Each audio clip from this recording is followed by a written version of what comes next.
Paulo diz assim: mas graças a Deus que, tendo sido servos do pecado, servos de quem? Servos de quem? Onde você lê servo, entenda escravo, tá? O tradutor da língua portuguesa foi comedido no uso da expressão, mas servo é escravo.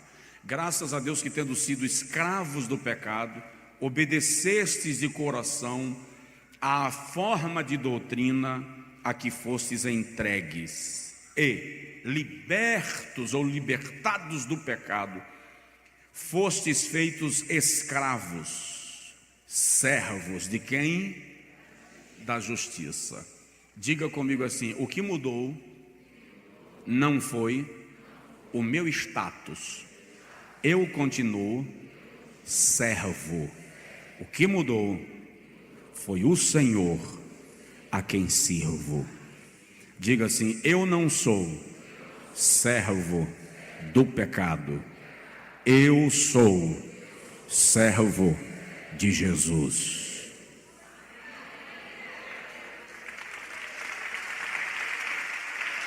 O detalhe é que isso muda tudo.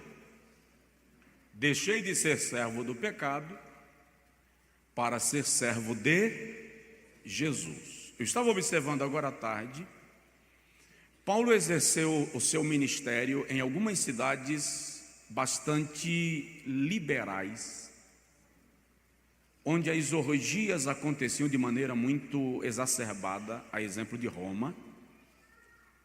Os banhos públicos de Roma são conhecidos pela história como um antro de prostituição. Paulo exerceu o seu ministério em Corinto, e daqui a pouco nós vamos para Corinto. A palavra Corinto significa corrupto. Corinto era conhecida como a cidade da corrupção. Em Corinto estava o templo de Eros, deus do erotismo, e a arquitetura do templo de Eros era o formato de uma genitália masculina. Eros era adorado com a prática do sexo cultual, sexo ritualístico em forma de orgias. Em Corinto também estava um templo de Diana, deusa da luxúria. Então, os adoradores de Eros, os adoradores de Diana dos Efésios se encontravam também em Corinto para adorarem, se prostituindo de maneira completamente exacerbada, e Paulo precisou lidar com isso. Éfeso era outra cidade onde a idolatria era violenta. Atenas também.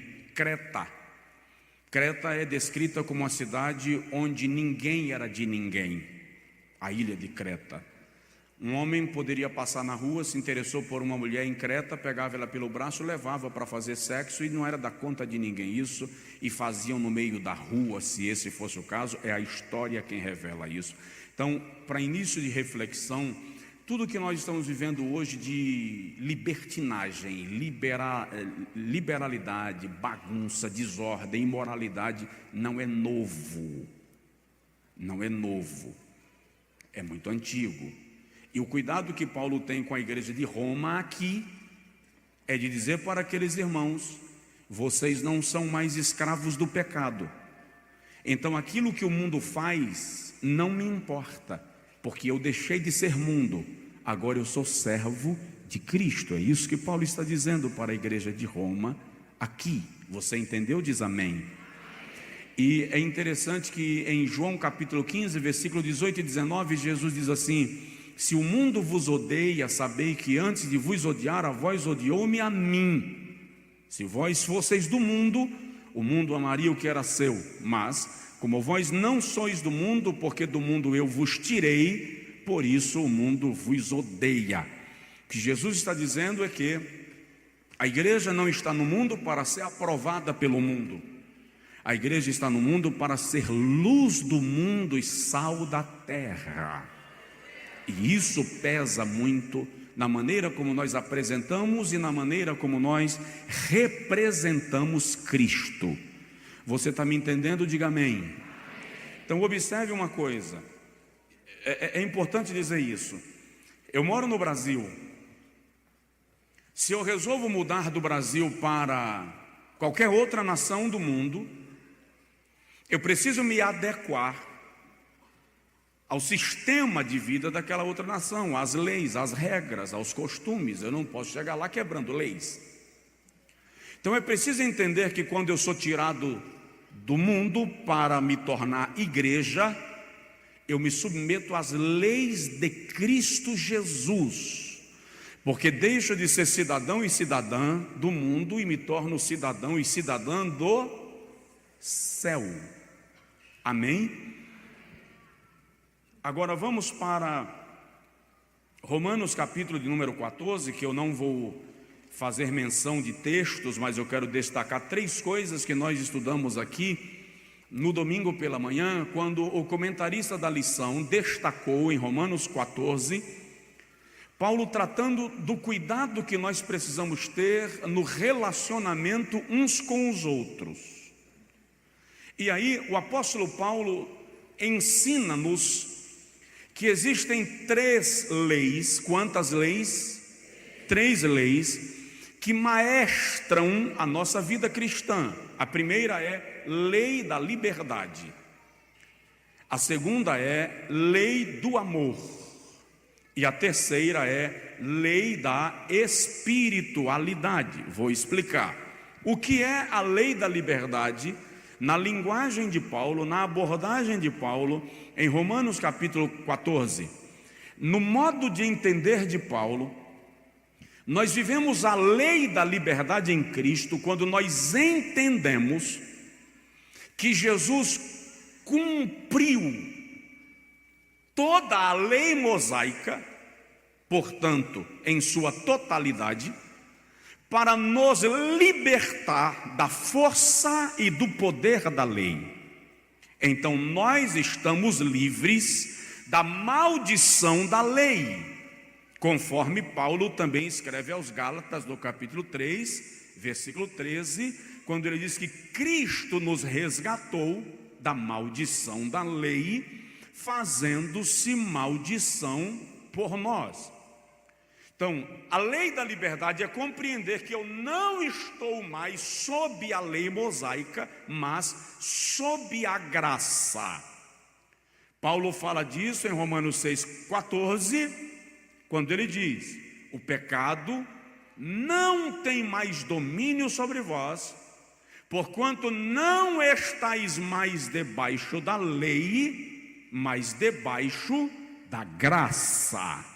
Diga comigo: o pecado não me domina, não mais. Então, a lei da liberdade é entender que eu não estou debaixo da lei, portanto, estou livre do poder da lei. Mas presta atenção, essa liberdade que Jesus me deu do poder da lei mosaica, Ele também me tornou livre do poder do pecado. Então tem gente que, porque está de fora, livre do jugo da lei, quer viver no pecado, porque afinal de contas eu estou na dispensação da graça. Só que graça não é a permissão para pecar. Graça é a capacitação para vencer tudo que é pecado. Dá para dizer amém? Lei da liberdade. Então eu não preciso ficar preso a rituais, dogmas, mandamentos, porque a lei da vida em Cristo Jesus, Romanos 8, me livrou da lei do pecado e da morte. Diga comigo: eu sou um crente livre. Essa é a lei da liberdade. A segunda lei, em Romanos 14, que deve maestrar a vida cristã, é a lei do amor. O que é a lei do amor?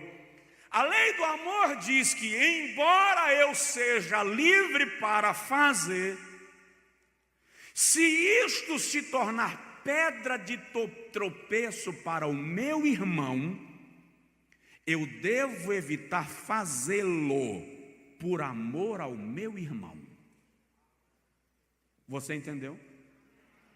A lei do amor diz que, embora eu esteja debaixo da lei da liberdade, e portanto eu não preciso ficar submerso em leis, mandamentos, normas, dogmas e ritos, se aquilo escandaliza o meu irmão, por amor ao meu irmão, eu evito fazê-lo, para que eu não seja uma pedra de tropeço para a simplicidade do meu irmão em Cristo. Isso é a prática da lei do amor. Dúvida? E a terceira lei, que nos maestra, segundo Paulo, é a lei da espiritualidade, segundo a qual Paulo entende que eu preciso ter, isso está em capítulo 14, versículo 21, 22 e 23, quando Paulo dá duas orientações. Primeiro ele diz assim: existem algumas convicções, deixa eu ver que versículo é que ele diz isso, versículo 22, tens tu fé, guarda para ti mesmo diante de Deus. Paulo está falando aqui de convicção. Você tem convicção de que algo não ofende a Deus e portanto você é livre para praticar? O que Paulo está dizendo é: algumas das nossas convicções devem ser resguardadas para nós, porque o irmão que ele chama de fraco na fé não consegue compreender essa tua convicção, e se você praticá-la, você vai ofender a simplicidade desse irmão. Então guarda-a para ti mesmo, para que tu não sejas condenado naquilo que tu aprovas. Ou seja, o cuidado de Paulo no que tange à liberdade cristã e à ética cristã é tão extraordinário que ele está dizendo: você é livre, mas se a tua liberdade ofende teu irmão, recua. Por quê? Porque os valores espirituais estão muito acima daquilo que você deseja fazer e teu irmão não entende. Então o que Paulo está dizendo é que a minha meta enquanto crente, os meus objetivos enquanto crente, a minha vida espiritual é o que de fato importa, a despeito de qualquer prazer ou realização de desejo terrenal. Você entendeu? Diga amém. Diga para o seu vizinho: sua vida espiritual é o mais importante.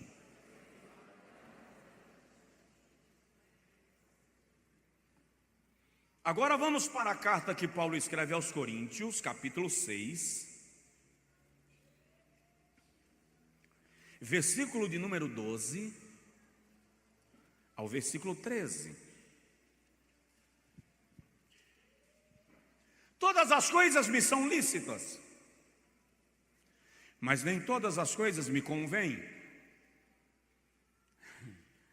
Todas as coisas me são lícitas, mas eu não me deixarei dominar por nenhuma delas. Agora Paulo usa um jargão. Paulo agora vai usar um jargão que era o jargão, o slogan de um grupo partidarista que havia em Corinto. Esse grupo era conhecido como os libertinos. E os libertinos diziam: os manjares são para o ventre e o ventre para os manjares. Isso aqui Paulo está usando, parafraseando um jargão comum daqueles dias em Corinto. Aí agora vem a colocação de Paulo: Deus, porém, aniquilará tanto um como os outros, mas o corpo não é para a prostituição, senão para o Senhor, e o Senhor para o corpo. Na linguagem dos libertinos, essa expressão, os manjares são para o ventre e o ventre para os manjares, é a mesma expressão moderna que a teologia liberal está usando para dizer é proibido proibir. A teologia liberal usa dessa colocação, é proibido proibir, que é a mesma expressão que os libertinos usavam, dizendo o corpo é para o prazer e o prazer é para o corpo. Significa dizer, dentro dessa filosofia, que o que importa é o prazer. Aí Paulo diz: debaixo do poder do evangelho, o corpo não é para o prazer, não é para a prostituição, o corpo é para o Senhor, e o Senhor é para o corpo. Deu para entender? Diga amém. Agora preste atenção. Quem acha que aquilo que eu faço com o meu corpo não importa para Deus, está extremamente enganado.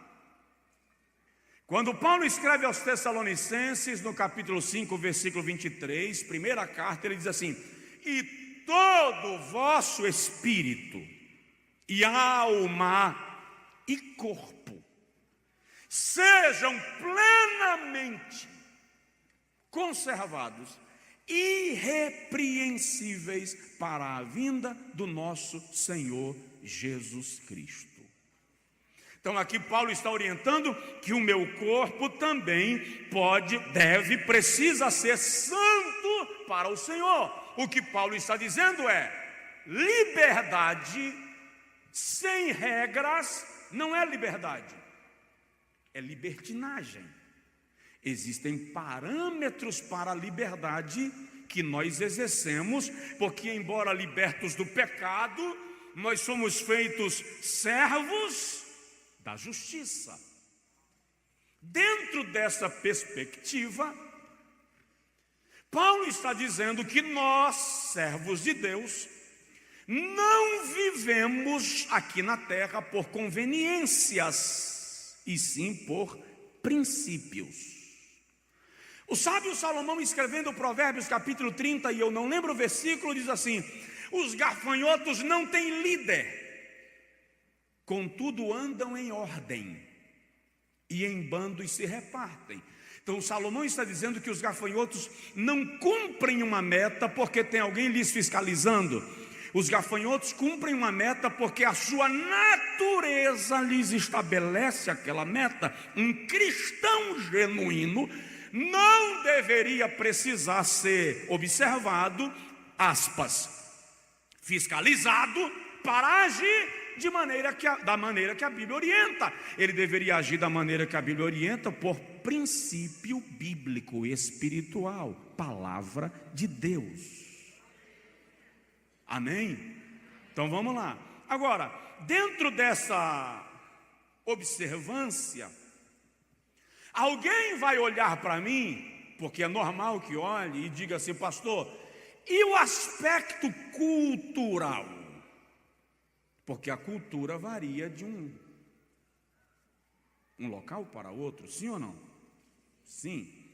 Aí me faz lembrar que existem 3 códigos de conduta para um cristão que devem ser observados. O primeiro é a Santa Bíblia, a palavra de Deus.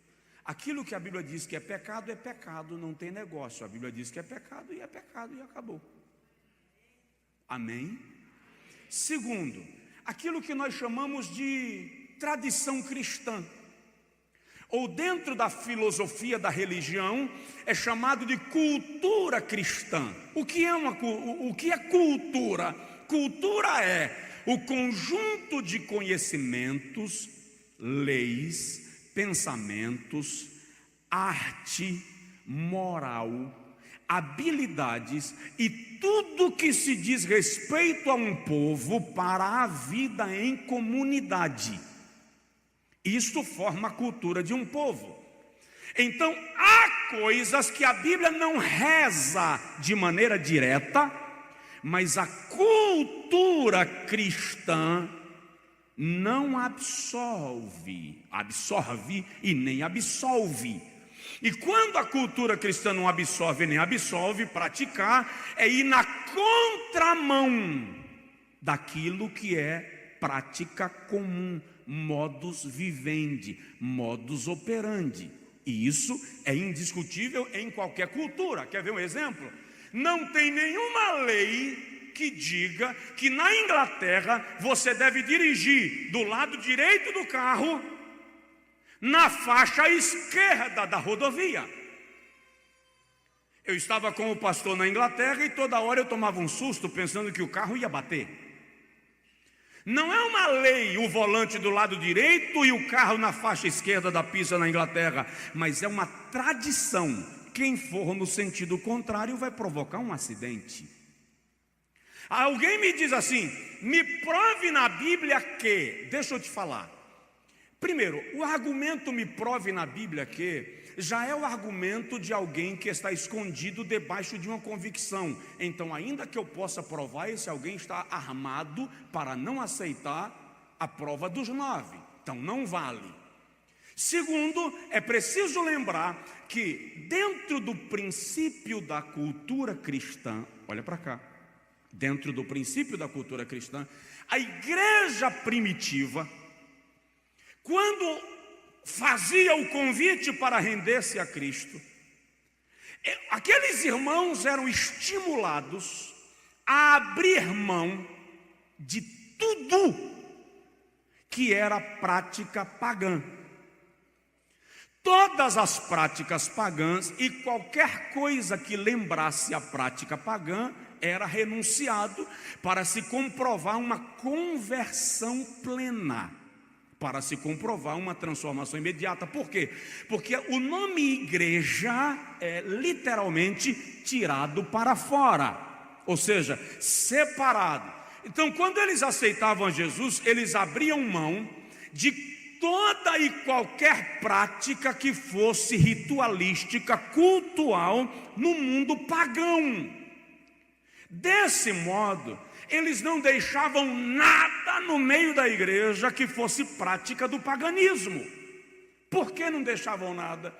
Porque você escolher da vida mundana o que serve para a igreja e o que não serve, é o mesmo que colocar uma panela de mugunzá na frente de uma criança e dizer: bebe o leite, mas não come o milho.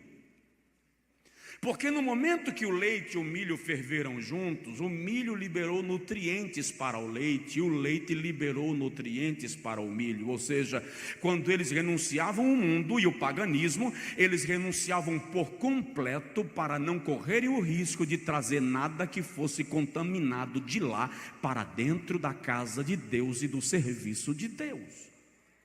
Dentro dessa perspectiva, e agora eu vou ampliar o leque, dentro dessa perspectiva, aqueles irmãos primitivos jamais conseguiriam entender uma boate gospel.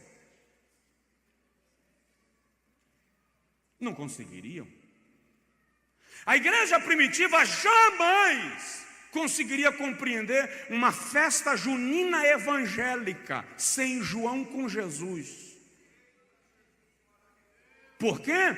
Porque isso é só uma forma de transportar, de dar uma roupagem diferente para a festa junina e colocar dentro da igreja. É trazer a tradição da idolatria, do paganismo, para dentro da igreja com cara de evangelho. Então, quando eles abriam mão do paganismo, eles abriam mão 100%. 100%. Algumas coisas que nós estamos querendo praticar hoje, normalizar e normatizar, faria qualquer apóstolo ressuscitar, se mexer no túmulo, para dizer que nós estamos cometendo bizarrice.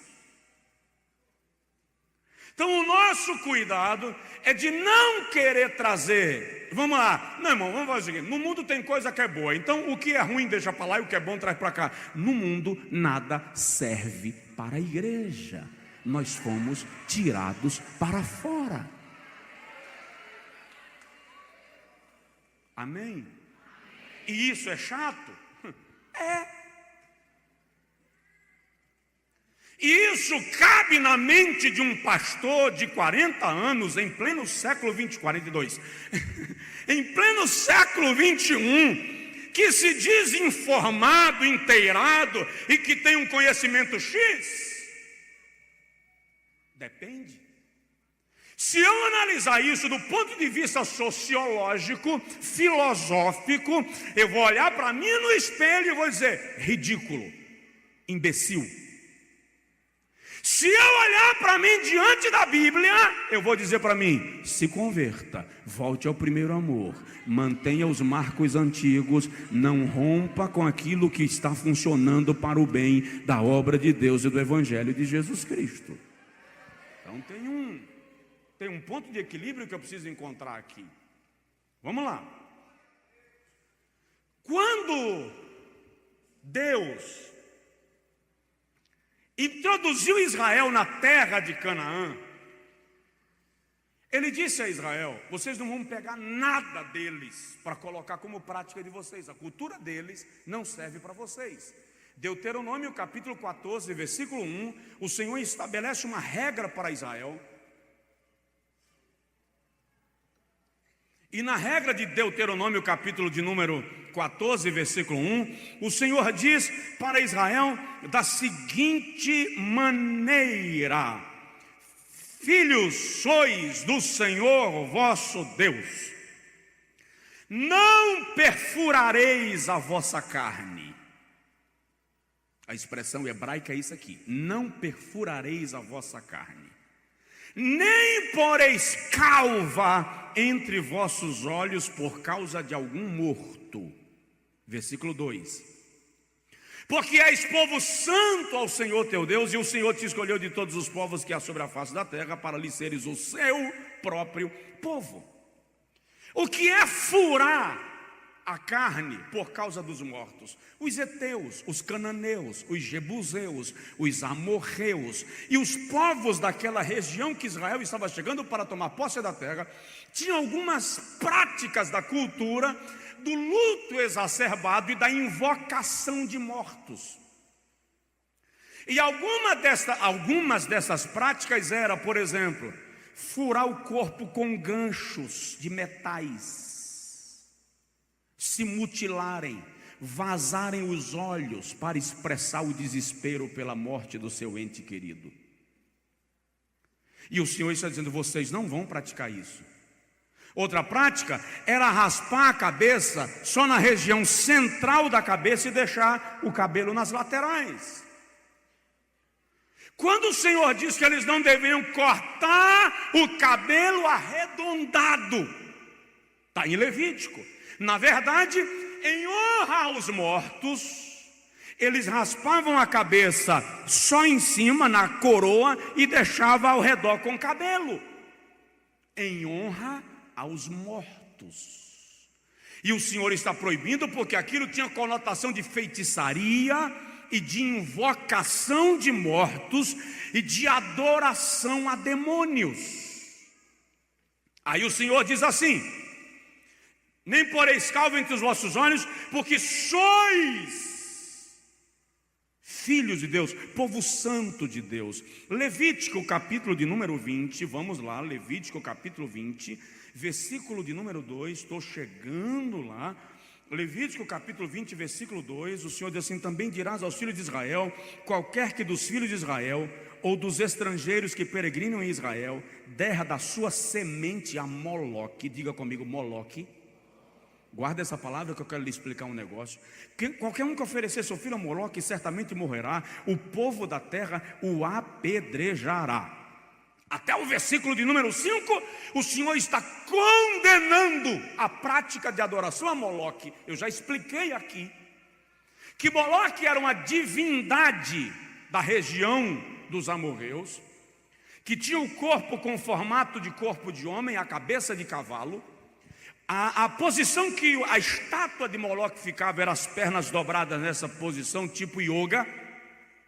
Aqui no vazio se colocava uma panela, uma tigela, uma bacia cheia de azeite. Embaixo se acendia fogo. E quando o azeite estivesse fervendo, os pais traziam os seus filhos primogênitos e jogavam na caldeira de azeite, oferecendo a Moloque. Agora olha para mim. Na região norte de Angola, haviam tribos que continuavam adorando a Moloque. E é de lá que vem a palavra Moleque ou Moleca. Quem era o Moleque ou a Moleca? Era o menino ou a menina que seria oferecida a Moloque. Com isso eu estou lhe dizendo, se você chama seus filhos de moleque ou de moleca, retire isso hoje, cancele isso hoje no nome de Jesus, quebre essa maldição na autoridade da palavra de Deus, porque os seus filhos não são oferenda a Moloque, os seus filhos são herança bendita do Senhor. Quem concorda diz glória a Deus e amém e aleluia.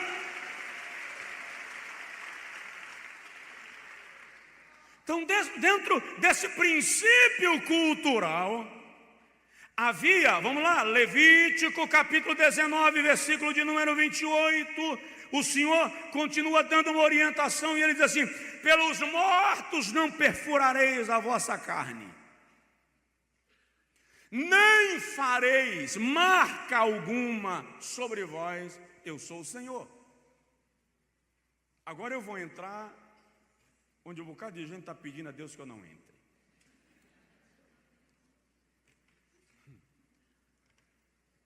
A prática da tatuagem existe há milênios.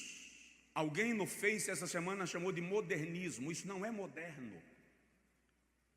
A prática existe há milênios e sempre foi exercida de forma ritualística pelos egípcios, pelos assírios, pelos gregos, pelos romanos, pelos hindus, pelos astecas, pelos celtas e outros povos. E estes povos todos sempre usaram a tatuagem relacionada com ocultismo, adoração de demônios, adoração a Baal e misticismo ocultista. Em algumas culturas, inclusive, o tatuador tinha que ser sacerdote ou chamado xamã, porque cada ponto que ele fazia no corpo do indivíduo a ser tatuado, ele invocava um espírito para tomar posse daquele corpo e entrar. Eu posso projetar um vídeo daquele, Vanessa? Eu vou mostrar para vocês 2 vídeos que eu recebi hoje. Esses vídeos têm direitos autorais e, portanto, me foi, proibido de divulgar em redes, mas aqui eu posso divulgar.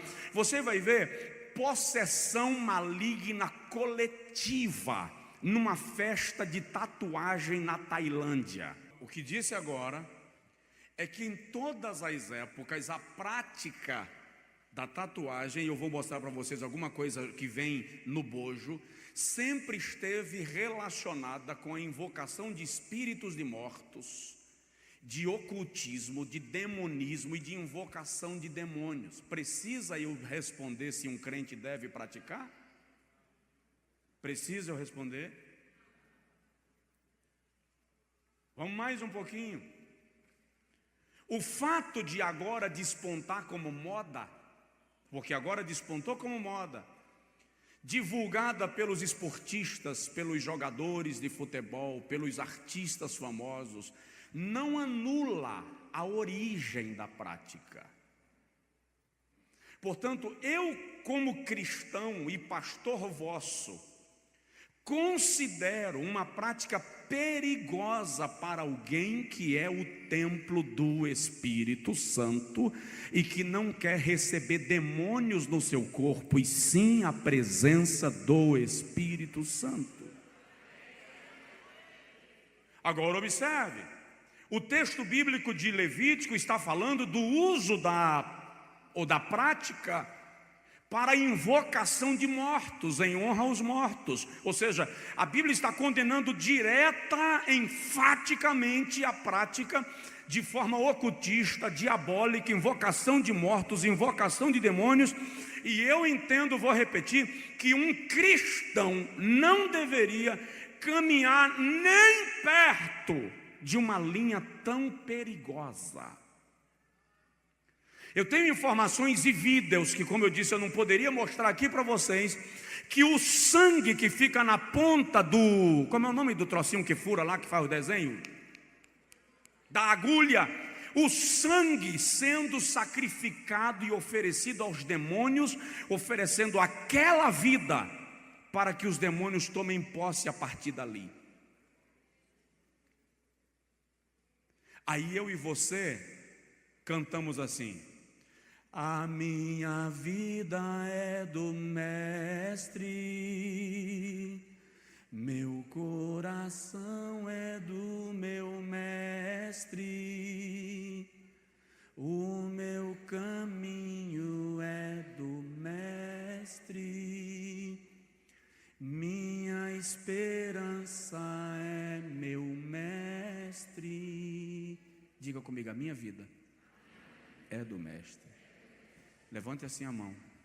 Diga comigo: Satanás, você não tem parte na minha vida. Eu te repreendo em nome de Jesus. Eu já preciso parar, né?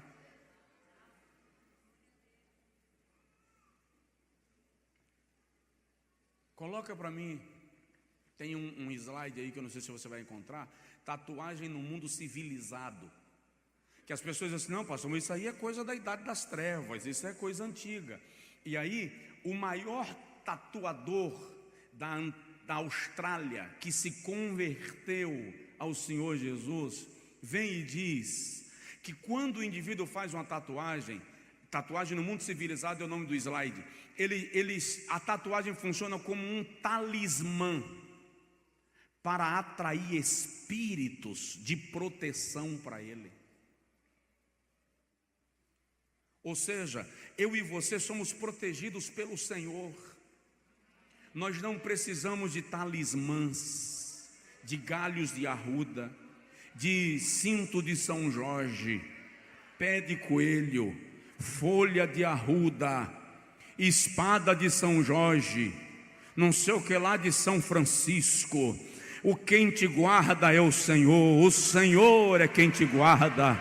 O Senhor guardará a tua entrada e a tua saída, Ele guardará a tua alma, desde agora e para sempre.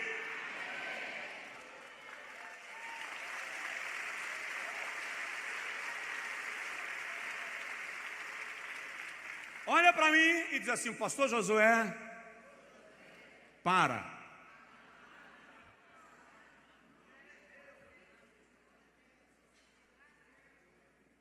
Deixa eu dizer só mais uma coisinha.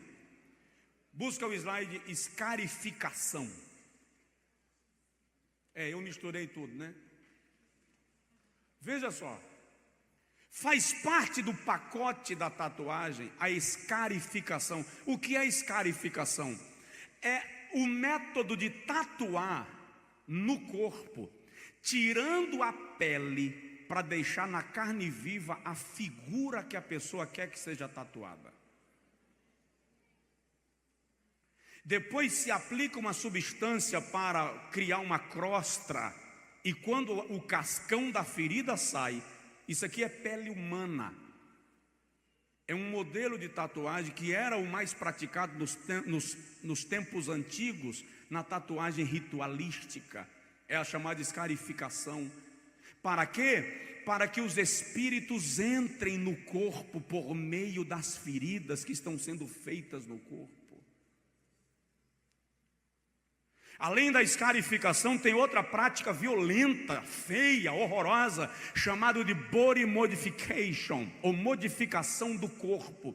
O indivíduo faz tantas cirurgias e pratica tanta coisa para ganhar formatos de animais, de monstros, de demônios. Faz parte do mesmo tipo de prática.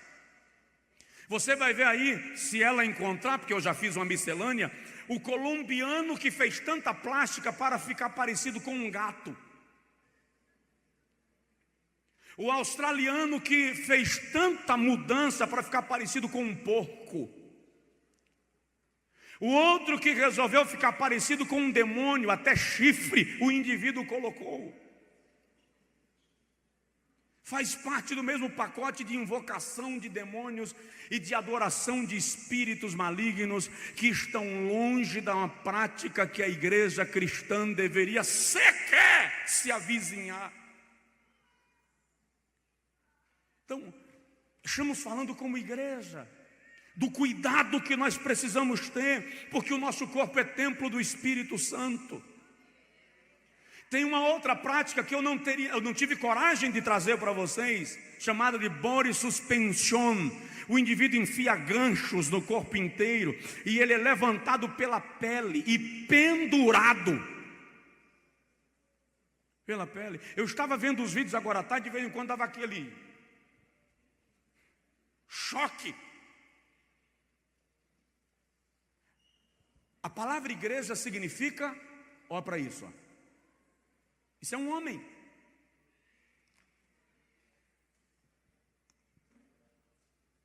Olha o outro. A palavra igreja significa tirados para fora. Existem coisas no mundo que simplesmente não combinam com você, porque você é noiva do Cordeiro. Diz para o seu vizinho: você é noiva do Cordeiro. Eu quero parar e vou. Quando a Bíblia diz, se achar o slide dos piercings, vamos lá, pode falar?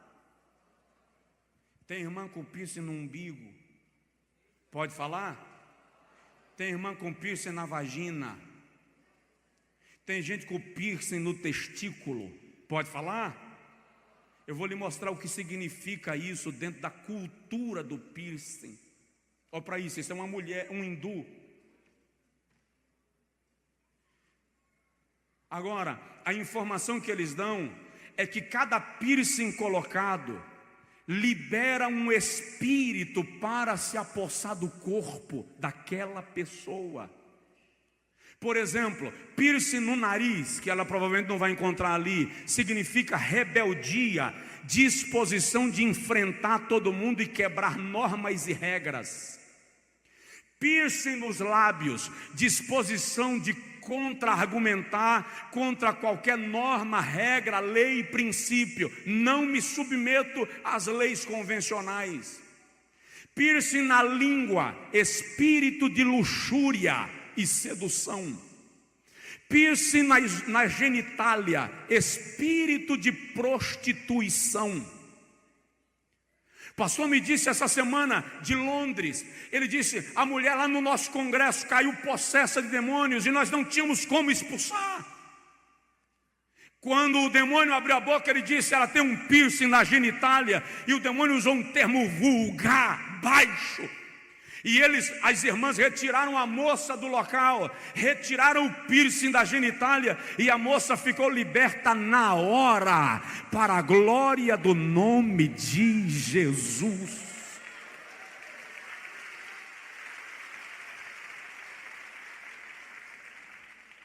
Provoca o vizinho e diz para ele assim: não cabe a você isso. Parece ridículo. Parece não ter nada a ver, um brinquinho no nariz, pastor, o que tem? Queridos, Paulo diz aos Coríntios no capítulo 10, que o ídolo em si nada é. Mas por trás dos ídolos existem entidades malignas, que estão agindo e escravizando pessoas. Então esse conceito de modernismo, que não é moderno nada, isso é antiquíssimo, e que libera demônios para estarem agindo na vida das pessoas, aí a gente não entende. Por que Jesus não faz mais milagres na igreja? Por que Jesus não salva mais como antes? Por que as pessoas aceitam a Jesus e não se firmam no Evangelho? Por que a frieza espiritual? Por que será que tem dia que o pastor prega que soa até o coração, fica suado até o pulmão, e a unção não desce? Porque nós estamos com um bocado de crente abrindo pontos de possessão demoníaca e vem para a igreja dizer que está adorando a Deus. Eu estou acostumado a subir em palcos para pregar em eventos culturais de dia do evangélico, e as nossas bandas evangélicas, cheia de piercing no rosto, cheia de piercing nos lábios, e dizendo que estão adorando a Deus. Olha para cá, eu não estou sendo radical, eu não conseguiria ser mais radical do que a Bíblia, eu não alcanço o tamanho radicalismo da Bíblia, mas eu preciso lhe dizer que Deus não pode ser adorado em altar de demônios. Deus não pode ser adorado em altar de demônios. Uma das coisas que tenho aprendido acerca de Deus, o seu espírito é sensível. O seu espírito só opera onde há plena liberdade de agir. E outra coisa que tenho aprendido acerca de Deus, à medida que você abre mão de você, Ele coloca a sua mão sobre você. Quanto mais você renuncia ao pecado, mais Deus te dá.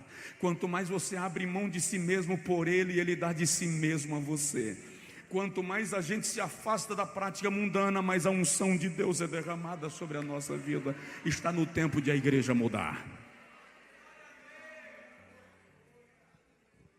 Eu disse no início, vão discordar de mim, eu sei. Essa mensagem vai para a internet, vão me criticar lá, vão fazer comentários bombásticos lá, eu sei disso. Eu sei disso. Mas eu disse a Deus hoje à tarde, eu vou pregar primeiramente para a igreja onde eu sou pastor, porque eu vou dar conta deles para o Senhor. A minha orientação para você é: não caminhe em linha paralela com o satanismo. O diabo está vivo, solto e ativo no planeta Terra. O que Deus me disse esses dias foi: se prepare, entre em oração, entre em jejum, porque eu vou fazer endemoniados entrarem pela porta da igreja no meio do culto, e a minha igreja precisará estar pronta para repreender o mal e resgatar vidas para mim. Se você, minha irmã, meu irmão, tem piercing em algum desses lugares que eu mencionei, arranca essa porcaria hoje à noite. Faz um pacto com Deus, quebra esse pacto com o maligno na sua vida, dá lugar ao Senhor para agir na tua alma. Pastor, eu aceitei a Jesus e já vim tatuado. Ok, quem está em Cristo, nova criatura é, a maldição está quebrada. Você não conhecia a informação, você não sabia o poder da informação, mas agora o poder do Evangelho te liberta, te livra de todo pacto, de todo ponto de contato, e estabelece o Espírito Santo na sua vida, para a glória de Deus.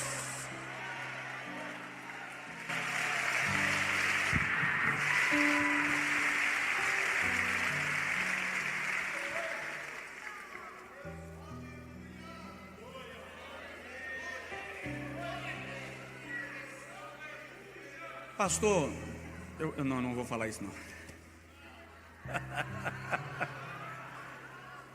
Eu posso tatuar um versículo bíblico nas costas? Carrega uma Bíblia na mão, irmão.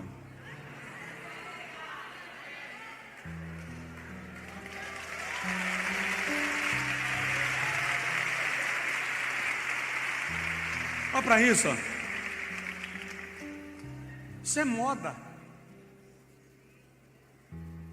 Isso não é uma imagem desenhada, não. Isso é uma foto.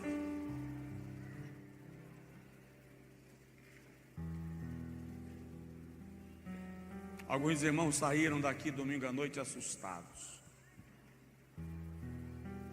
E na segunda-feira me chegou a informação que alguns comentários eram que eu ia liberar geral. Quem sou eu para liberar ou proibir? Sou nada, irmão. Eu sou alguém como tu. Eu não libero nem proíbo. Você é livre em Cristo. Eu só te prego a palavra de Deus e te digo: a palavra de Deus manda ir por aqui. E entendo que obedecer a palavra de Deus é mais seguro. Agora,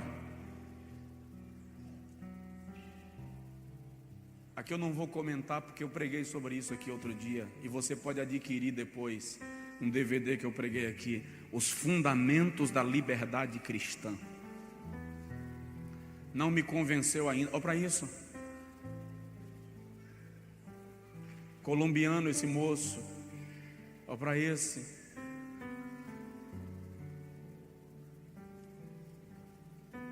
Eu preguei aqui outro dia o seguinte: tem coisa que não está dentro do contexto de você analisar se é pecado, se não é pecado. Está dentro da ética cristã, da cultura cristã e do princípio cristão. E aí eu preguei aqui, tem coisa que não é pecado, mas é inoportuno, é inconveniente. Esse camarada é considerado o maior tatuador do mundo. Olha o que ele diz na revista Rolling Stone. Ele diz que permite que os seus demônios clientes o ajudem a guiar a agulha. Australiano. Então, se é inoportuno, se é inconveniente, não serve para você. Eu preguei aqui, tem coisa que não é pecado, mas é controladora, te domina. Se te domina, não te serve, porque você é liberto em Cristo. A primeira coisa que denota se algo é bom para você ou não, é se você é capaz de abrir mão e deixar de fazer sem transtorno.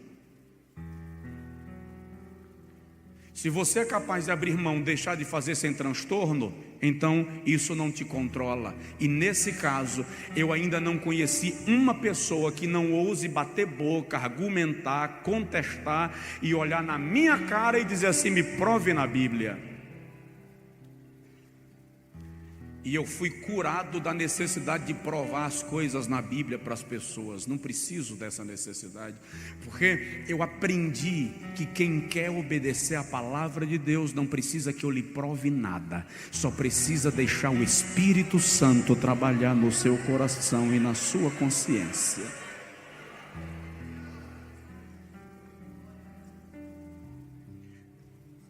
Pode não ser pecado, mas é embaraçoso, é constrangedor, não serve para você.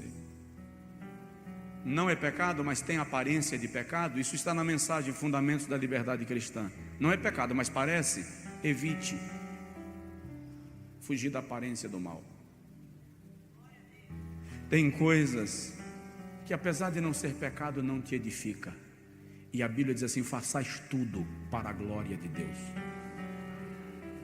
Primeira pergunta que nós temos que fazer em qualquer hora e em qualquer tempo: isso aqui glorifica a Deus? Deus é glorificado nisso?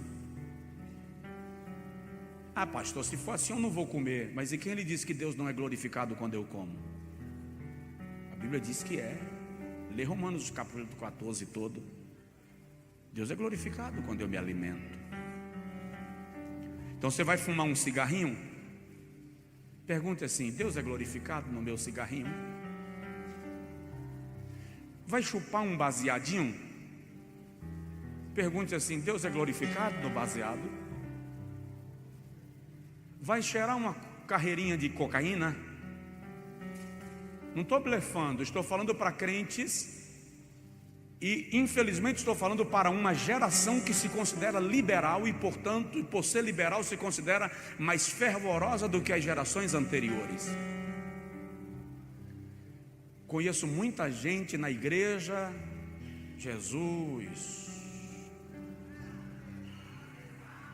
tomando ceia, cantando e até pregando, cheirando cocaína para ficar inspirado.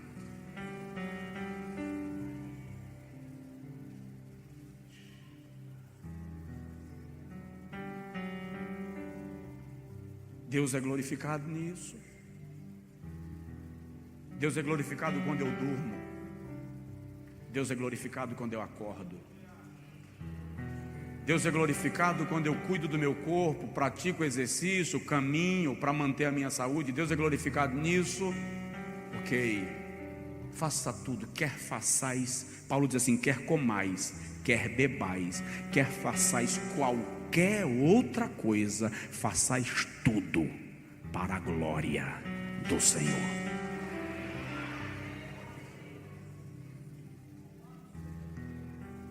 Precisa falar mais? Vamos orar? A minha orientação a partir de hoje, quando alguém me perguntar sobre tatuagem e piercing, mudou.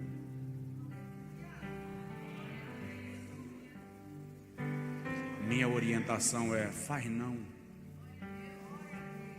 Faz não. Já fiz, pastor.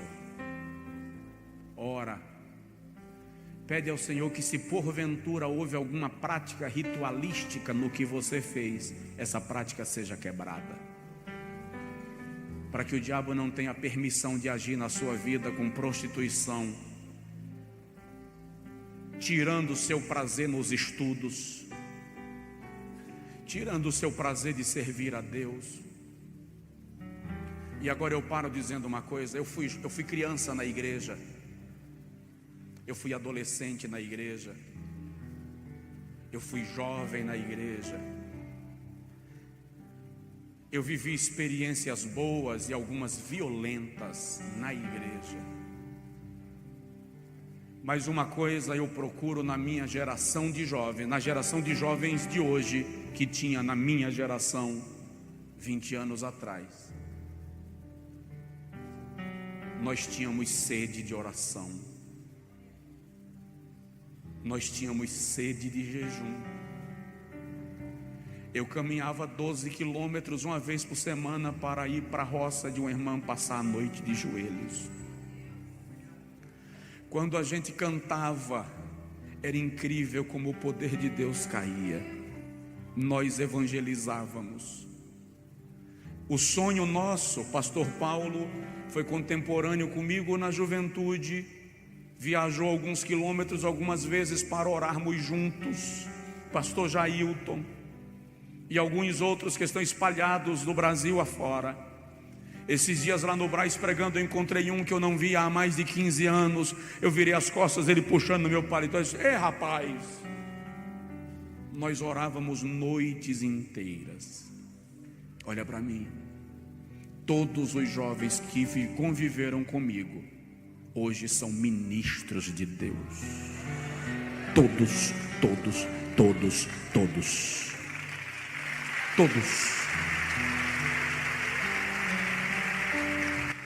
Tem advogados, tem engenheiros, tem historiadores, tem teólogos, tem filósofos, tem médico, mas todos são ministros do altar. Por quê?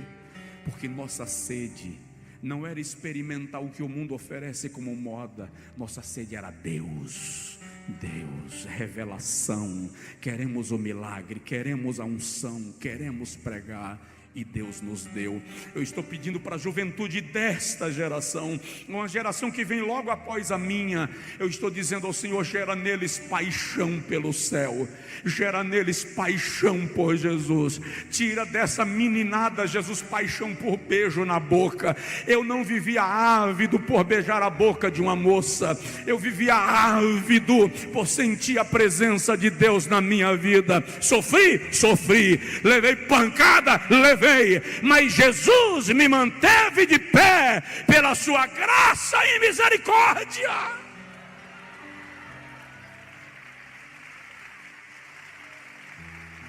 Fica em pé que eu vou parar. Eu quero orar pelos jovens desta igreja. Vem cá na frente, vocês todos. Eu quero orar pelos adolescentes desta igreja.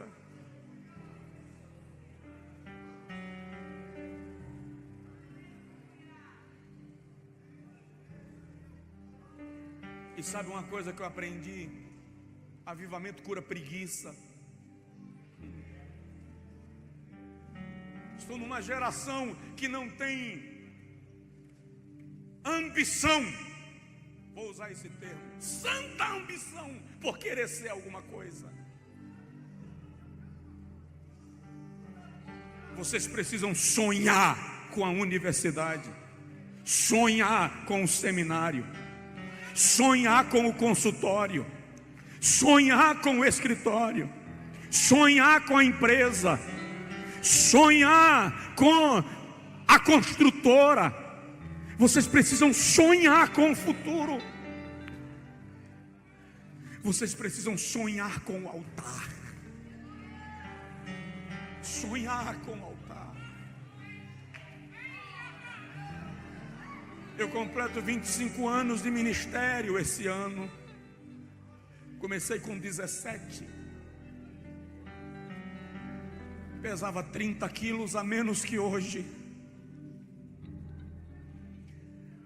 Diretora de uma faculdade me perguntou essa semana: por que o senhor tem o desejo de uma faculdade na igreja? É um sonho? Eu disse: porque quando eu desejei eu não tinha, e meu pai não pôde me dar.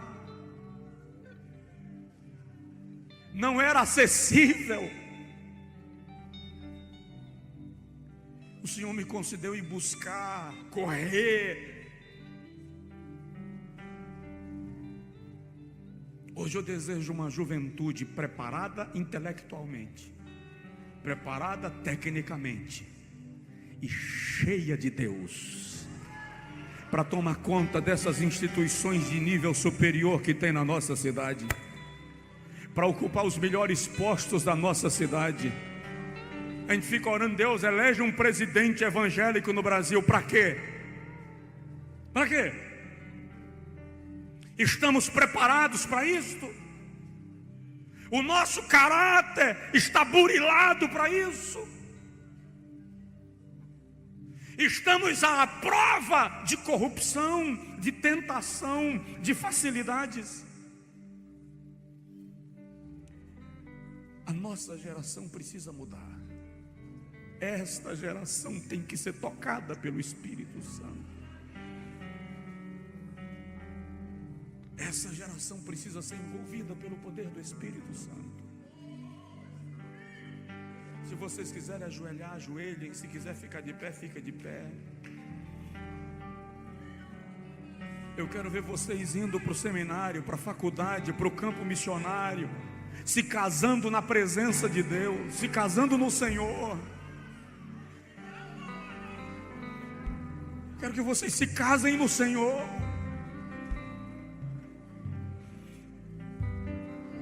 As nossas crianças não serão vítimas da pedofilia. Diga amém. Os nossos jovens não serão vítimas das drogas, da prostituição. Não serão. Nós estamos profetizando que não serão.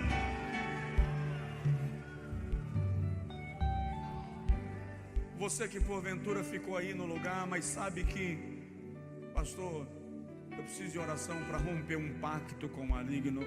Enquanto o senhor falava, o Espírito Santo me tocou. Pode sair do seu lugar, vem à frente, eu quero orar por você.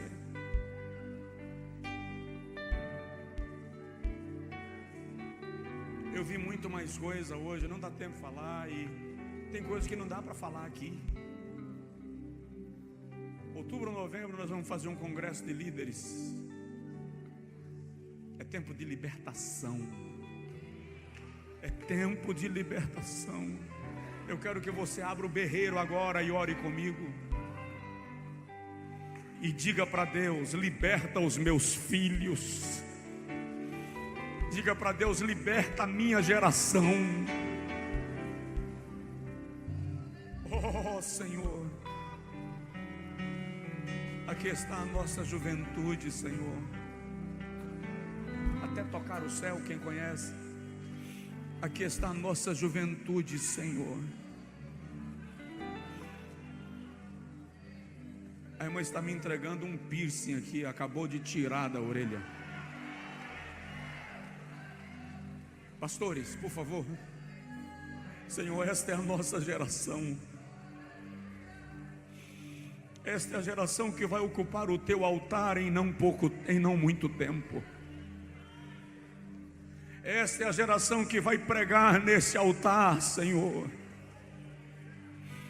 Esta é a geração que vai ocupar os postos mais destacados da nossa cidade, do nosso estado e do nosso país. Esta é a geração que vai ocupar a Câmara de Vereadores, a prefeitura, os tribunais como advogados, promotores, juízes, desembargadores, juízes federais, ministros de governo. Esta é a geração, Senhor, que vai tocar no céu com um coração quebrantado. Aqui há uma geração de líderes, ó Deus, uma geração que está sendo bombardeada pelo diabo através de uma mídia que não tem temor do Senhor e que prega uma mensagem hedonista. Essa é a geração que está enfrentando um liberalismo violento, mas que te ama, porque está aqui, te ama, Senhor. Esta geração te ama,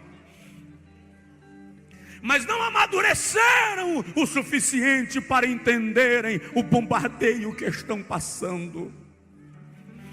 Por isso, Senhor, a tua igreja está clamando por esta geração. Por isso a tua igreja está clamando pelos jovens, adolescentes e crianças. Não seremos uma igreja desviada, Senhor. Não seremos uma igreja que facilita com os princípios do Evangelho e com os fundamentos da fé. Eu quero te pedir agora, Senhor, todo pacto maligno seja desfeito, toda aliança seja quebrada. Oh Senhor,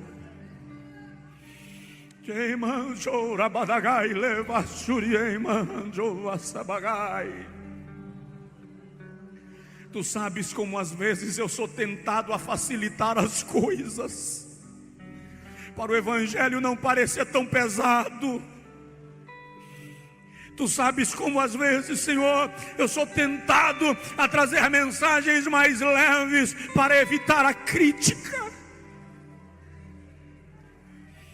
Mas o Espírito Santo nesta noite nos incomoda para uma vida efetiva de comunhão e santidade.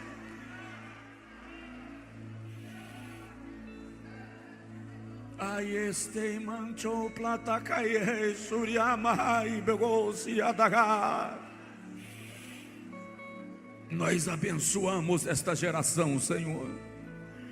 Nós abençoamos o casamento desta geração. Não haverá entre eles, ó Senhor querido, históricos de drogas, de pedofilia, de destruição dos seus lares. Não haverá entre eles. Todo pacto que tenha sido estabelecido pelas gerações anteriores, naquilo que nós, geração anterior, pecamos, naquilo que nós deixamos legalidade e que eles sofreriam o dano, nós estamos renunciando agora, Senhor, pedindo perdão e declarando que os nossos filhos serão melhores do que nós, declarando que os nossos filhos estão debaixo de uma bênção especial. Jeová, tem mãe aqui, tem pai aqui, que os filhos não estão na tua presença. Tem pais aqui que os filhos estão no mundo.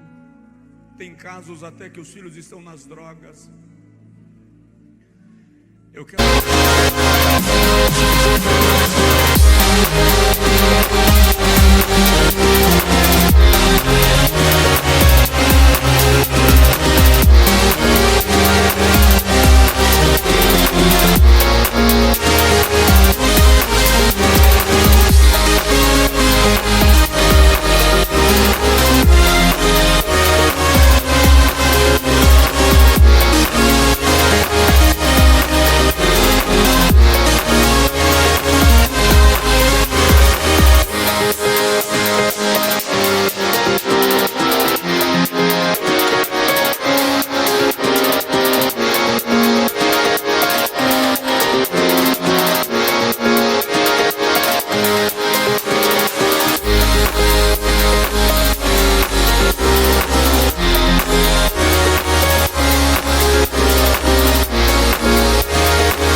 Senhor, na autoridade do nome de Jesus, te pedir, onde eles estiverem agora, no Brasil ou fora, serão tocados pela tua presença de alguma maneira. Eu quero profetizar que esta é uma noite de milagres na vida dos nossos filhos. Esta é uma noite de milagres na vida dos nossos filhos. Eu vou repetir: esta é uma noite de milagres na vida dos nossos filhos, os que estão aqui e os que não estão aqui, porque a maldição está quebrada.